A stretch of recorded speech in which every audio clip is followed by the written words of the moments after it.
Hello, you've tuned into State of Southasia, a podcast from Himal Southasian, where we have the best minds on the region to unpack crucial issues affecting our politics, cultures, environments, and societies.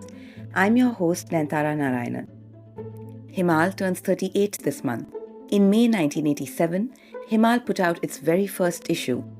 Today, we're an online publication that still runs as an independent magazine, completely free of government and corporate interests. Help us celebrate our birthday and to continue uncompromised South Asian journalism by becoming a paying patron of the magazine. We need your support now more than ever before. Go to our website himalmag.com and sign up to become a patron for as little as $5 per month.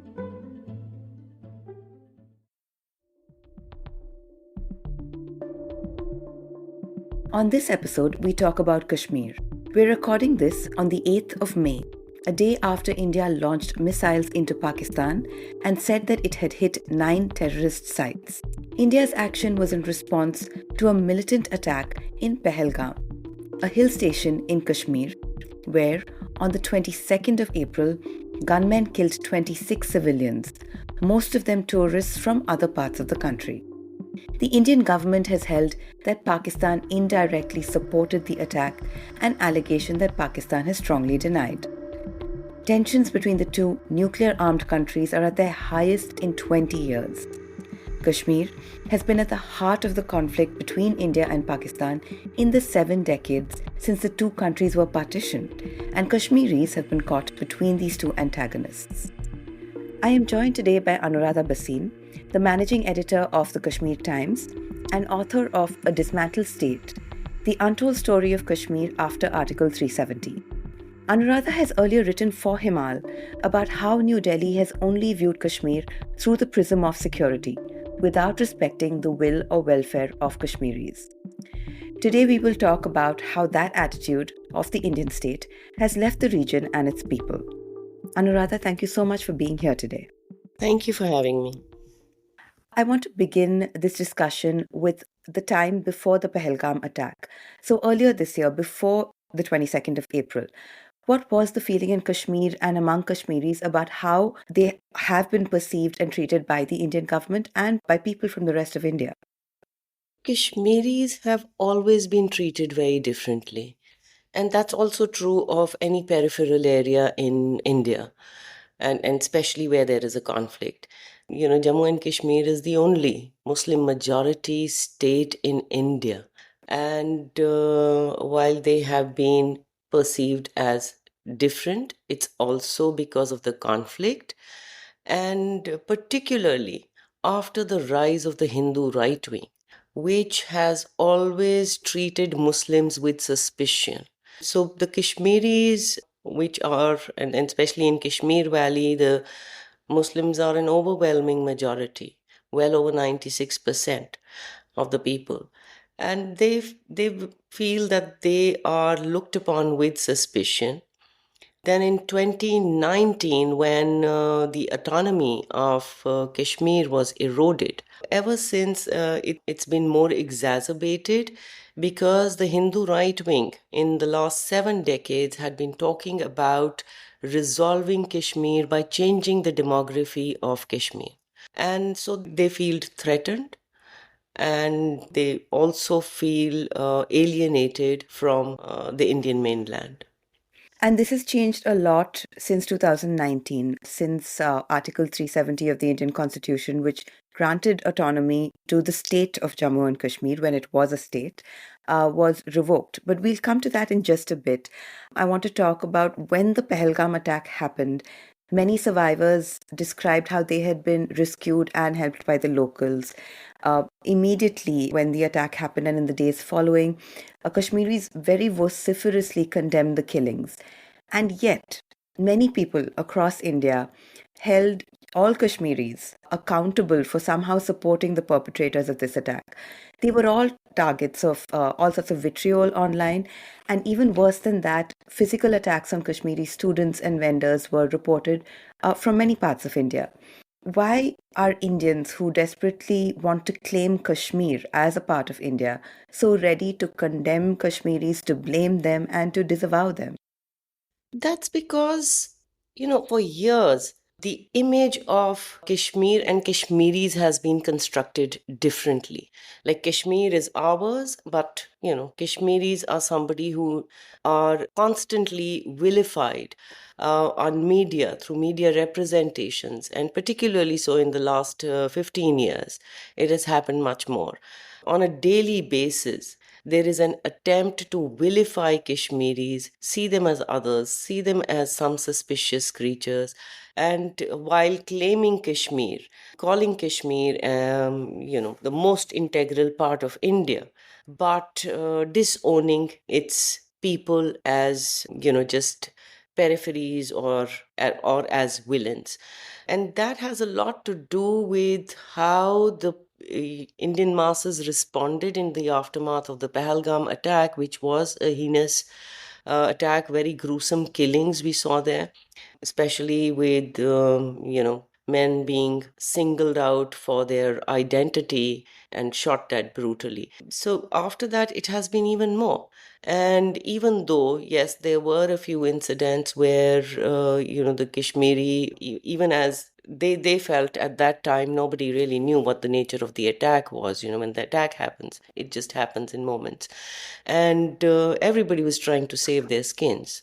And maybe the Kashmiris present there were also trying to do that. But some actually went out of their way to help.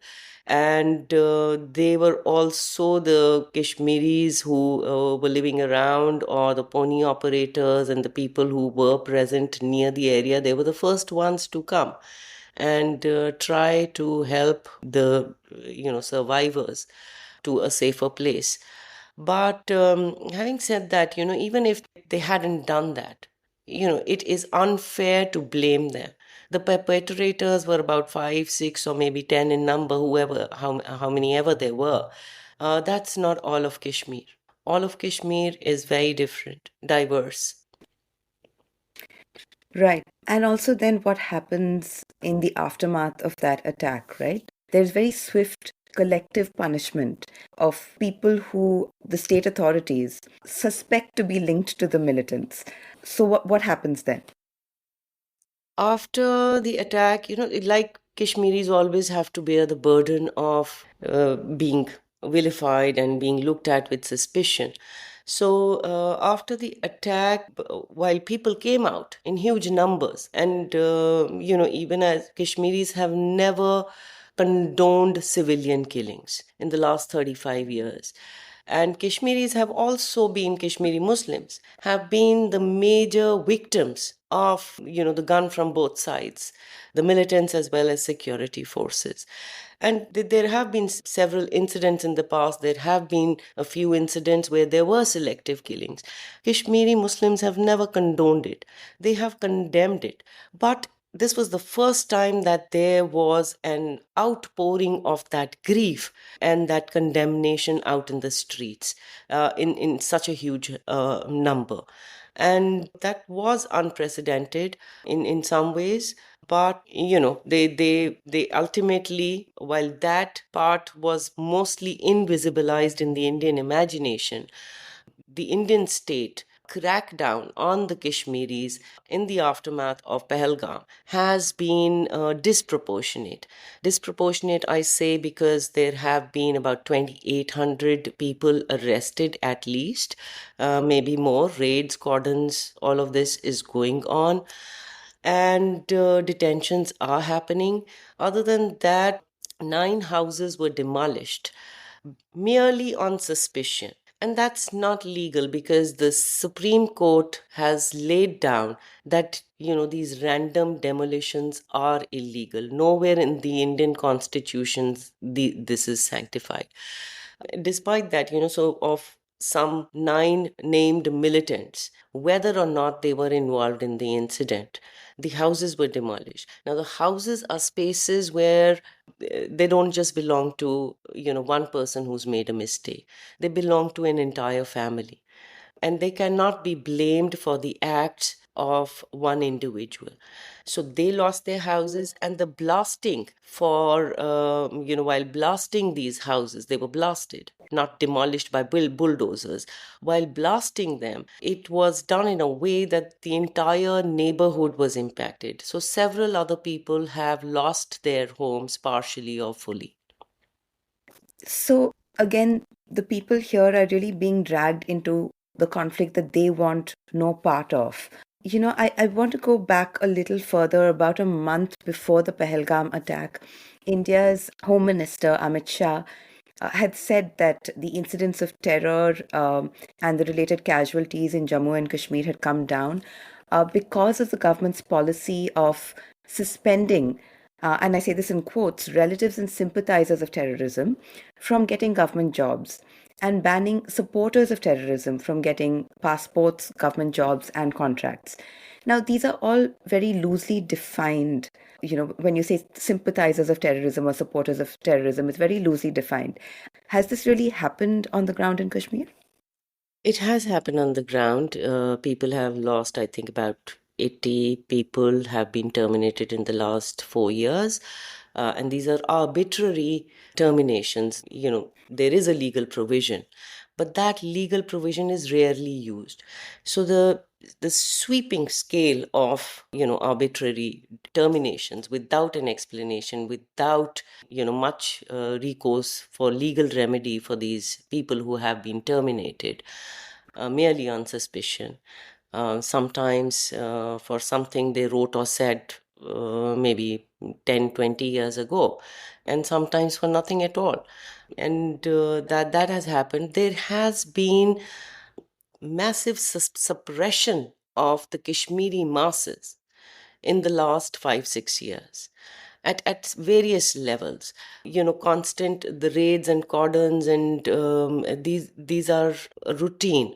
These are happening in routine. People are interrogated. They are journalists, particularly. They are asked to sign verification forms, or they are interrogated repeatedly for even one critical word that they write. And that kind of an atmosphere has been created in the last 5, 6 years. But that leads to more alienation, more resentment. And thank you for reminding me about, Amit Shah saying that, these kind of steps are helping to kind of combat terrorism. I don't know if that works.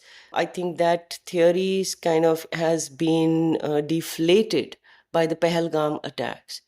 And, the government, even now, when you look at the actions, why I say they are disproportionate is because the government's claims recently were that militancy has been completely decimated, which is not true. Of course, militancy has declined, and that has taken several years to happen.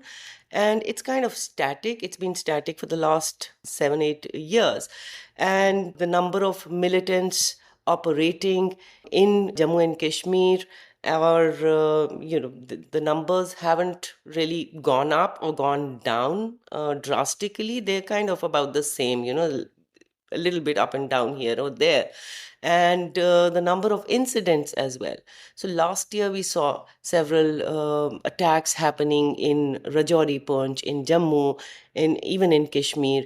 Even before that, post 2019, there were attacks on civilians. There were attacks on laborers from outside. There were some attacks on Kashmiri Pandits.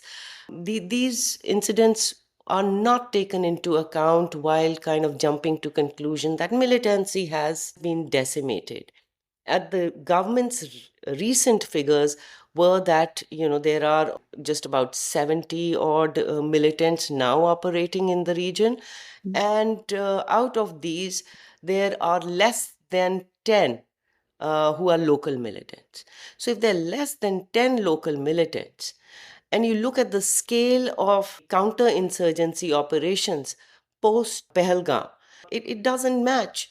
Either they're lying about those numbers, or they're just kind of, it's just random crackdown on the people without any proper investigation, without pinpointed evidence, without any intelligence inputs. And even if you look at the whole Pahalgam scene, where there was no security, it is extremely strange that a place that has been put on the tourist map and is being promoted as a kind of showpiece of that tourist resort called the mini Switzerland had no security at all. So, do you think that that kind of disproportionate crackdown on the people is just a government that's been caught on the wrong foot, desperate to show that it's doing something? I think so. And probably it also appeals to the majoritarian Indian sentiments that became overwhelmingly anti-Kashmiri post Pahalgam, viewing every Kashmiri as an enemy of the nation.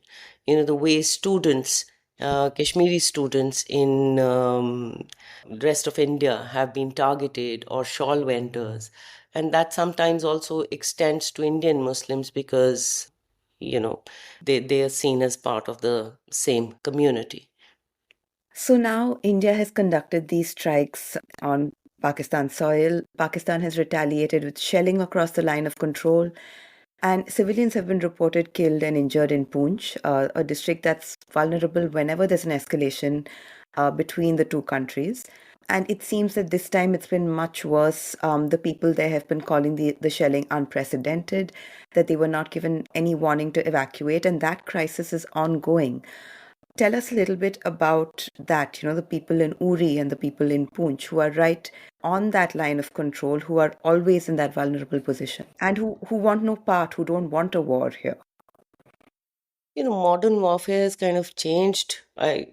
You don't know which areas get impacted, but the people at the borders, they've lived with harrowing memories and the harrowing reality of constantly being in the line of fire.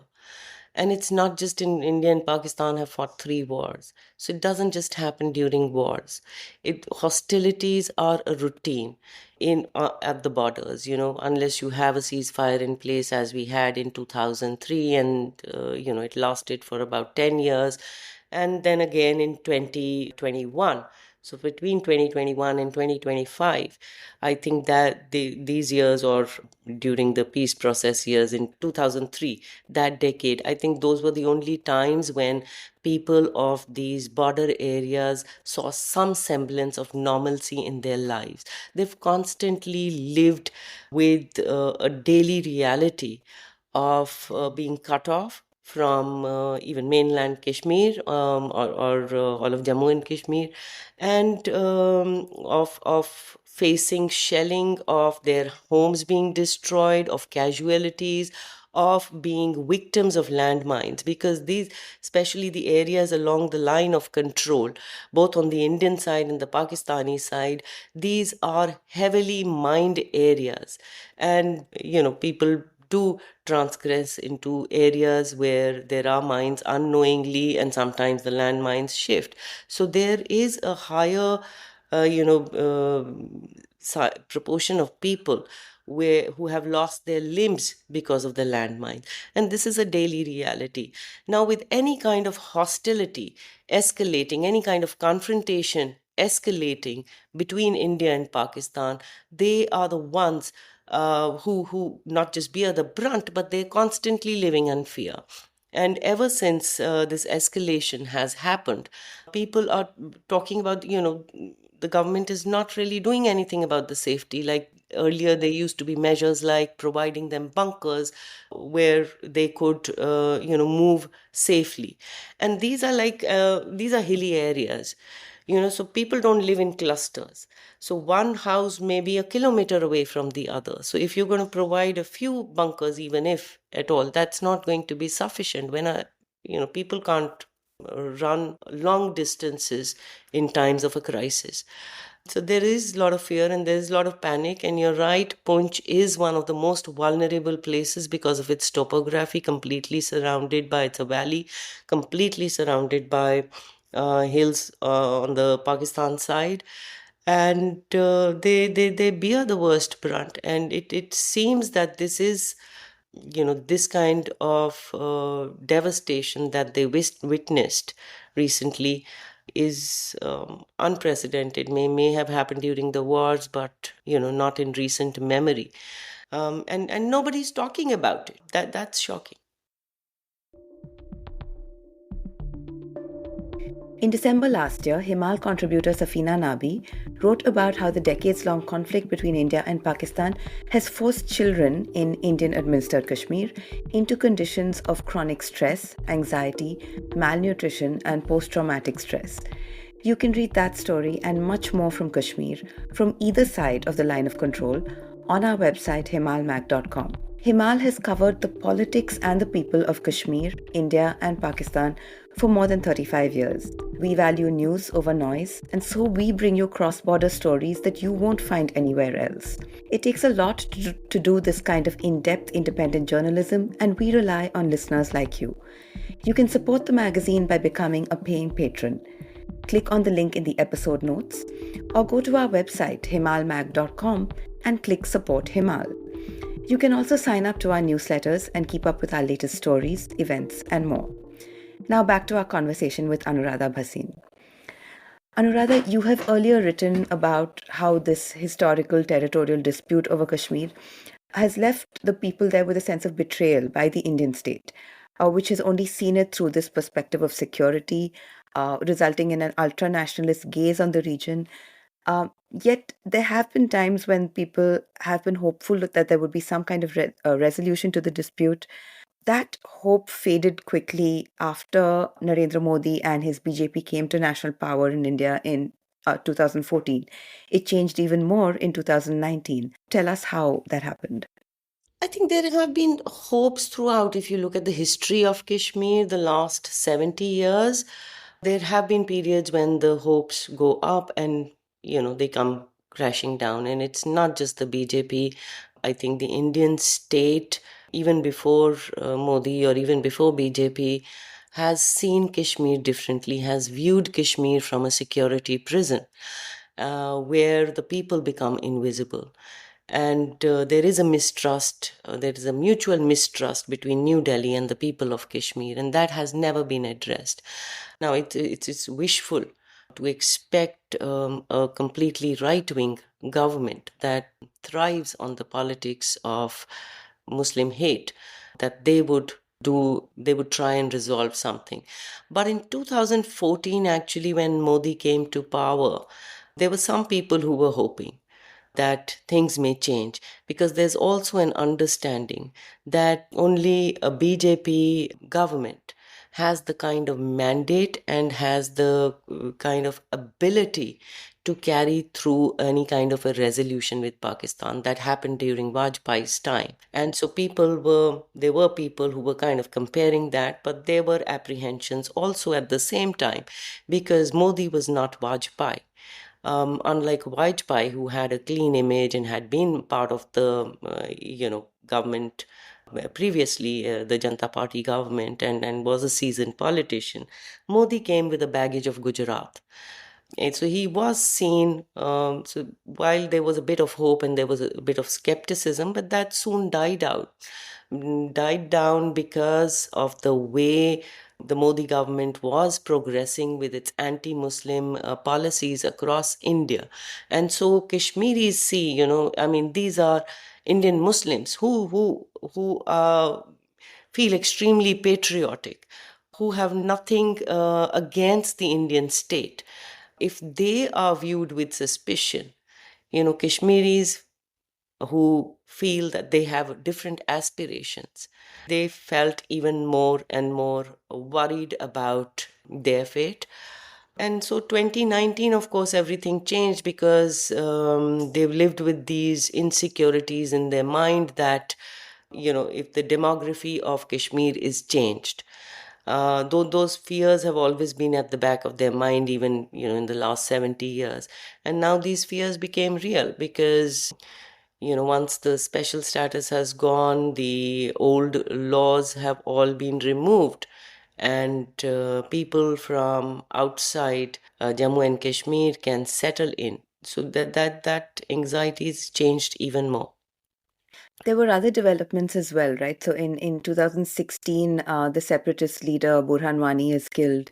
That kind of leads to a surge in resentment in Kashmir against the Indian state.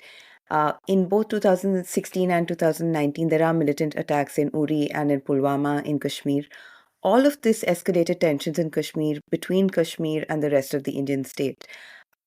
Do you see all of that, kind of coming together to create that distance between Kashmir and the rest of India?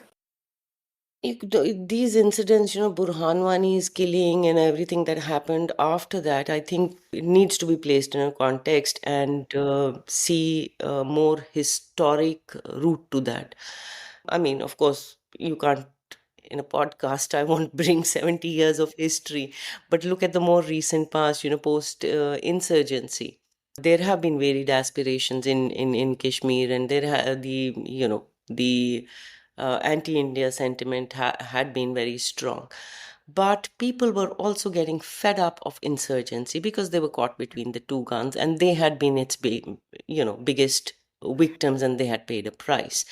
And they realized that this cannot go on endlessly. So, when 2002, when the peace process started, they reposed their faith in that, and they wanted to be included in a composite dialogue. Of course, the dialogue started between India and Pakistan, and there were confidence building measures to reach out to Kashmiris, like opening of trade routes, between the two Kashmirs, the Indian administered and the Pakistan administered Kashmirs, facilitating visas and facilitating dialogues, and allowing people to meet, allowing people within Jammu and Kashmir to meet, because there are differences, there are different identities, so even Muslims and Kashmiri Pandits, and they have grievances because Kashmiri Pandits were displaced in the 1990s, and they had their grouse against the Muslims that they didn't do enough. And the Muslims had their own grievances, or, so they were talking to each other, and those differences were kind of being narrowed down, and there was hope in those years. But those hopes started petering out because India was not, they felt, was not seriously including them in any kind of a talks process. There were some photo opportunities with separatist leaders being called by Vajpayee first. Advani met them, and then by the successive Prime Minister Manmohan Singh. Those kind of things happen. So that patience was wearing out. And I remember many of us were warning that you need to take Kashmiris seriously at that time, because we don't, this could lead to a return of the same situation, or this could lead to, this could escalate militancy, because those were the years when militancy had started dramatically declining. And then, I think the suppression of Kashmiri voices started around 2008 when the Amarnath land row happened. Of course, people came out in huge numbers, and first it was a peaceful protest. Peacefully, people were marching. And then the security forces started cracking down on them.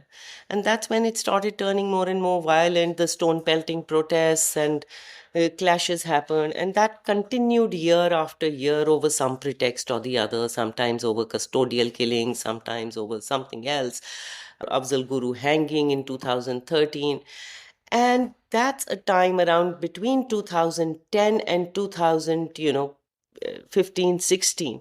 Young boys who saw, suppression as the only face of India, the brutalness of the whole situation. That was how they were acquainted to India.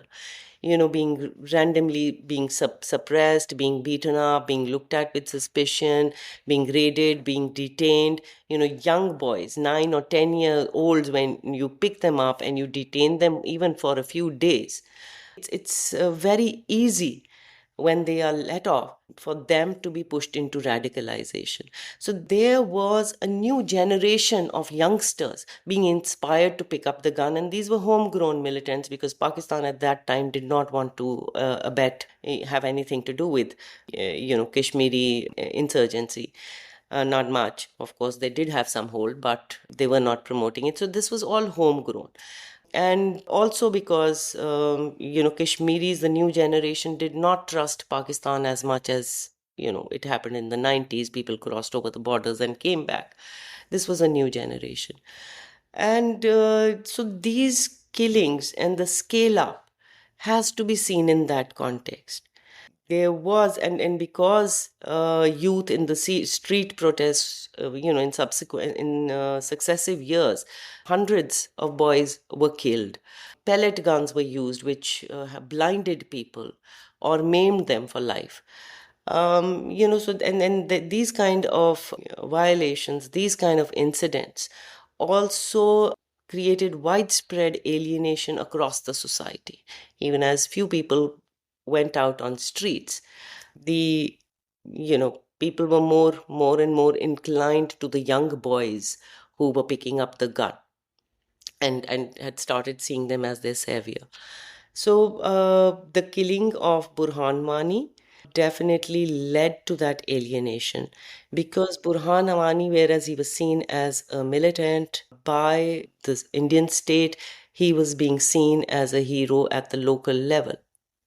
You were speaking of young people who had only experienced suppression by the Indian state. It's taken to a different level altogether when the revocation of Article 370 is announced. Kashmir becomes highly militarized even more than it was before. Many more armed personnel are deployed there. There is a curfew, there is an internet blackout for months together. I mean, how long did it last? 6 months complete internet ban, and then after that, it was a partial ban, like, only the broadband Right. services were working. And you need to understand that in a place like India, I mean, all of South Asia, Mm. people rely more on the mobile network facilities. So those weren't working, and then they started working partially, and the speed was very slow. So people's lives were impacted by that. Right. And so not only have they lost this special status of Kashmir as a state, Jammu and Kashmir is downgraded to a union territory that comes directly under the control of the central government, and their daily lives are impacted. How does this affect people again, how they perceive themselves, their own lives, their freedoms, and how they perceive the Indian state? It's shocking because the government, of course, did not announce. So, middle of the night, internet goes off. People began to be picked up from their homes and detained, and the entire Kashmir Valley was turned into a military barricade. Not that it isn't. There was already a very disproportionate presence of military in Kashmir, and it was even more unprecedented. And people wake up to a new day, and they cannot move out because there are restrictions on the road, and they realize that there is no communication either. They cannot communicate with anybody, and then they hear on their television sets, and many people, their electricity was also impacted, or if they were relying on cable networks, I think their televisions weren't working, so they dug out old transistors to listen to news. Yeah. And within hours, they're being told that your status has been changed. I mean, this, I think, for any human being in a democratic country, it feels you've been robbed of completely your democratic rights. That whereas you have been imprisoned, your rights have been changed, your political status has been changed without asking you, without even telling you. I think the first thing is this whole psychological impact and weight of feeling disempowered, disenfranchised, and humiliated in many, many ways, whichever way you see these actions, because it's not just the special status that has been eroded, the state has been truncated into two, it has been demoted into a union territory. Now, these are very humiliating experiences for any collective. And apart from that, physically it impacted people because you cannot communicate. You cannot find out about the well being of your own near and dear ones. And you cannot move out much. You are under the radar of suspicion. health facilities and access to health, that is impacted. Education is impacted, everything. Right, and the government was quick to claim a return to normalcy, and that's a claim that has been made in the years since. I mean, that they've been claiming from day one after they struck off Article 370. And, I mean, you look at Pahalgam. Yeah. And you see, the whole normalcy narrative is punctured. That, Kashmir has always lived with a certain kind of abnormality. Of course, what happened was with the kind of suppression and the, surveillance that they maintained, which was so all pervasive, that, street protests that were happening, that hasn't happened. The level of fear is so deep that people are not even anymore dissenting. And it is also true that tourism has improved, and consistently. Of course, we've seen tourism earlier as well. It's not that Mr. Modi invented it. Kashmir has witnessed highs and lows of tourism even earlier. And but this was, in the last 3-4 years, it's been kind of very consistently it has been growing. And some people, at least percentage of the population, does benefit from these from tourism. And while there is a bit of hope for some, for others the normalcy is still about surveillance. It's about raids, it's about detentions, it is about your devices being confiscated, it is about facing interrogations, and about not being able to say anything, about not being able to protest, not even for something political, but even for your basic day-to-day needs, like water and electricity. The Pahalgam attack raised questions about security in Kashmir and whether there were lapses there. What is your sense of what happened on that day, on the 22nd of April? I don't know. I've been following like different news, and there have been some reports that the government had some kind of an intelligence input that there would be a beef up, and especially, linking it to the Pakistan Army chief's inflammatory remarks.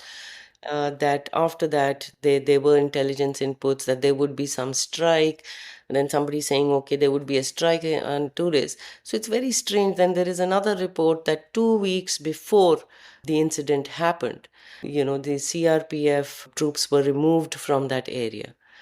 And so it's extremely they don't add up. Either there is a miscalculation, there is and I think if you look at the way incidents have happened, militancy related incidents that have taken place in the last 2 years or so, there is a feeling that the intelligence networks of the government are breaking down. Now, the intelligence networks don't just function in the military apparatus.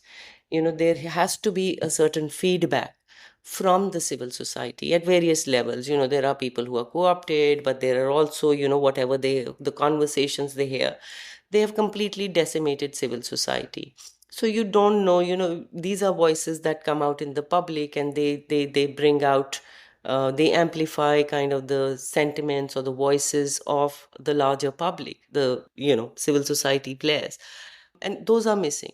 Now, media is an important. I remember in the 90s, several army officers telling us, Kashmir Times is critical, but it views us very critically, but it's an important source for us.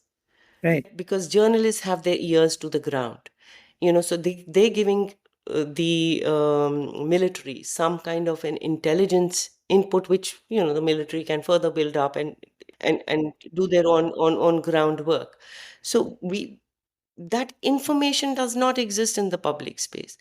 I don't think they're even maintained their circle of informers that as they earlier used to do, and that's the kind of feedback I get from the ground. So those have failed.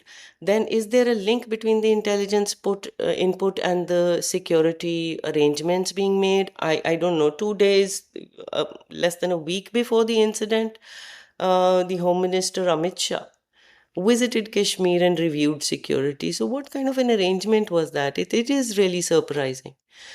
And for somebody who's been in Kashmir for so many years, I mean, in my living memory, I don't remember seeing, tourist places where there is no, security presence. Any public place where this is not back of the beyond, some wilderness, where some tourists have gone for a trek and okay, you can say there was no security. But this is a well promoted area. Right. I started this episode off by saying how Kashmir had been caught really between India and Pakistan in its conflict. And we've talked a lot about India's relationship with Kashmir. I want to touch upon now what Pakistan's public stand has been on Indian administered Kashmir in recent years and what you see its role in the conflict as being. Well, Pakistan's stand has always been about its own interests. In 1990, if 1989, 90, when young men crossed the borders to get arms training, India created those conditions through constant or consistent betrayals, political betrayals, and suppression. But Pakistan cashed on it and wooed these young men to come. And though initially when people went across, they went because of their inspired by their ideology of azadi. Mm. The later groups that Pakistan started infiltrating in were more Islamist and or more pro-Pakistan, and so it's created all those confusions. Both the states in Kashmir, they're fighting their wars on the land of Kashmir, on the bodies of the people, and that continues to happen. So in recent years, also, I think, the Pakistan stand has never been very clear or consistent. They've used Kashmir when they want to and dump it or, kind of back off. They become a little more muted when it doesn't suit them. And now what? How do Kashmiris see themselves and their lives going forward? Everything is very up in the air now with the tensions escalating between India and Pakistan. There is the threat of war, a very dangerous situation. But, in both the short and the long term, what do you see for Kashmir and Kashmiris? In the short term, I'm not very hopeful. At present, there's a lot of fear. There is extreme fear at the borders, but even inside, people are scared that they would bear the brunt of any cross-border hostility as well as a hostile state that looks at them with suspicion. And That's it. But I think Kashmiris are very resilient people. They're very strong. They're very smart. They know that, as things change, they adapt to it and they try and find a way out. I think that would ultimately happen when given a space. They will find creative ways to engage with the Indian state. But the Indian state needs to recognize that. They didn't, unfortunately, in the aftermath of the Pahalgam incident. But I hope sometimes, and this government can't even be expected to do that. Their politics is just the reverse. But let's hope. I think when things change in India, they may change in Kashmir. Sure. Anuradha, my final question to you, I'd like to ask you for three recommendations. These can be books, movies, or podcasts for people to basically understand today's Kashmir better. Understanding today's Kashmir is you need to read at least 70 years or even before of the history, and that's a lot of books. But immediately what comes to my mind are two books, because one I just recently read, Kashmir in the Aftermath of Partition by Shaila Hussain. It's a wonderful book, because this is the first time that it talks about ordinary people and ordinary masses and voices, through the history post partition. And another one that I am going to read, it's Independent Kashmir Incomplete Aspirations by Christopher Snedden. I've heard a lot about it. So, and these are the two that immediately come to mind. Movies, well, I can think of two very good films by Kashmiri filmmaker, Harud and Maag, by Amir Bashir. Beautiful films on, that showcase what people go through. Great, thank you so much. I would, of course, recommend that you read Anuradha's book, A Dismantled State, The Untold Story of Kashmir After Article 370. Yeah, so if you want to know Kashmir post 2019, I recommend my own book. Yes, that's a must read. Anuradha, thank you so much for taking the time out. I think we're all hoping and praying for a de-escalation of tension, that none of us want a war between India and Pakistan. So we're crossing our fingers here. But thank you for taking the time out and having this conversation with me today. Thank you for having me. A pleasure talking. That was Anuradha Bhasin on the State of South Asia podcast. Go to our website himalmac.com to read more on Kashmir.